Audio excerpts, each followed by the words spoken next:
Hello guys, വീട്ടില് പാലും റവയുണ്ടോ? എന്നാ കിഡിലിനൊരു കാരമൽ റവ പേട ഉണ്ടാക്കി കാണിച്ചു തരാം. 1/4 കപ്പ് പഞ്ചസാര ആദ്യം ഒന്ന് കാരമൽ ആക്കി എടുക്കണം. കുറച്ചുകൂടെ കളർ ആവാട്ടോ. ഞാൻ അപ്പോഴേക്ക് അതിലേക്ക് പാലൊഴിച്ച് 1 കപ്പ് പാലാണ് ഒഴിക്കുന്നത്.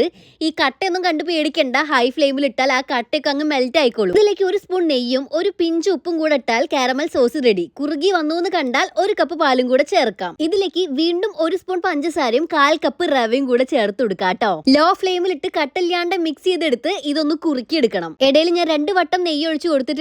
പാനിൽ നിന്ന് വിട്ട് വരുന്ന പരിവാകുമ്പോൾ സ്റ്റവ് ഓഫ് ചെയ്യാം. ചൂടാറിയതിന് ശേഷം കയ്യിൽ ഇത്തിരി നെയ്യ് പുരട്ടി നമുക്ക് ഇഷ്ടമുള്ള ഷേപ്പിലാക്കി എടുക്കാം കേട്ടോ.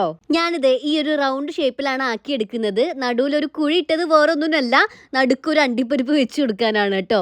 ഇതുപോലെ ബദാമോ പിസ്തയോ എന്ത് വേണമെങ്കിലും വെച്ച് കൊടുക്കാം. ഇനിയിപ്പോ ഒന്ന് വെച്ച് കൊടുത്തിട്ടില്ലെങ്കിലും കുഴപ്പമൊന്നുമില്ല. ഇനി ടേസ്റ്റ് ചെയ്ത് നോക്കാല്ലേ.